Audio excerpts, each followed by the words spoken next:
ये सरकार की मंशा थी कि पूरा देश जाने, और अब देखिए 5 घंटे हुए हैं, 6 घंटे में इस पूरे बात को चित्रा पूरा देश अब जान गया कि रात में ऑपरेशन सिंदूर माउंट हुआ था और भारत ने इस चीज का बदला ले लिया कि 27 मर्दों को लाकर उनकी पत्नियों के सामने उन्हें गोली मार दी गई। बिल्कुल, और यहाँ पर अलग अलग आतंकी कैंपों को किस तरह से ध्वस्त किया गया है उसकी तस्वीरें हम आपको लगातार दिखा रहे हैं। और इन सब के बीच बड़ी खबर आपको बताते चले, जैश ए मोहम्मद के 4 ठिकाने ध्वस्त कर दिए हैं भारत की हमारी सेना ने, और इसी के साथ अलग अलग जगहों पर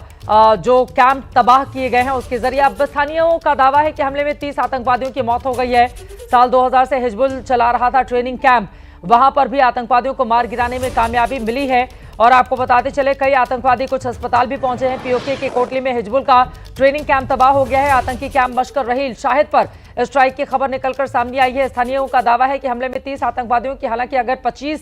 मिसाइल दागी जाएगी तो 30 से ज्यादा उनकी संख्या होगी, लेकिन पाकिस्तान की आदत है झूठ बोलने की और हमेशा बरगला कर रखने की। उम्मीद है जैसे जैसे दिन आगे चढ़ेगा और अब से 1 घंटे के बाद तकरीबन हमारी भारत की सेना जब खुद प्रेस कॉन्फ्रेंस करने आएगी तो वो जो जानकारी देगी वो सटीक जानकारी होगी। दुनिया की चौथी सबसे ताकतवर सेना है, अगर आबादी के लिहाज से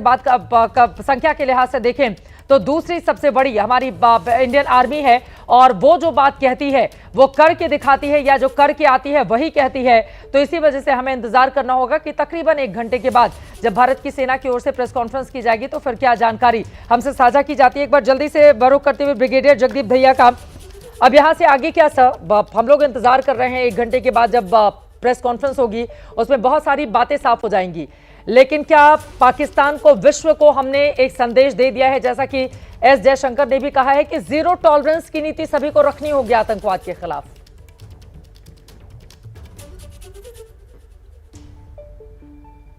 आपको ऑडियो म्यूट है, प्लीज आप आवाज दे दें, अनम्यूट कर दें अपनी स्क्रीन सर। विश्व में बड़ा कड़ा संदेश गया है कि भारत की जीरो टॉलरेंस पॉलिसी के लिए, लेकिन आप जो बात कर रहे हैं कि 10 यहाँ मरे, 20 वहाँ मरे, 30 वहाँ मरे, 100 वहाँ मरे, ये सब जो है बीन काउंटिंग होती है, और जब बीन काउंटिंग अपने साइड में चलती रहेगी, काउंट क्लेम होंगे, काउंटर क्लेम होंगे, लेकिन एक रक्षा विशेषज्ञ की तरफ से तो मेरा तो आपको और आपके दर्शकों को ये बताना जरूरी है कि जब भी एक प्रिंसिपल ऑफ वॉर होता है या कॉन्फ्लिक्ट होता है जिसको बोलते हैं मेंटेनेंस ऑफ एम, कि हमें अपने लक्ष्य पर हमेशा नजर रखनी चाहिए, और वो हमारा लक्ष्य है आतंकवाद से इस देश को निजात दिलाना, इस बीमारी को ख़त्म करना। और जैसा कि हमारी पॉलिटिकल लीडरशिप ने बड़ी स्ट्रॉन्ग स्टेटमेंट दिए थे, वो पॉलिटिकल इंटेंट को जाहिर करती है कि हम घुस के मारेंगे जिन्होंने इस आतंकवाद की कार्रवाई को अंजाम दिया, और उनके नहीं, उनके आकाओं को भी मारेंगे। तो उनके जो अभी तक जो टेररिस्ट इंफ्रास्ट्रक्चर पे जो हमला हुआ है, वो मैं बोलूँगा वो मिडिल लेवल के आका हैं, पर उनके असली आका है पाकिस्तान की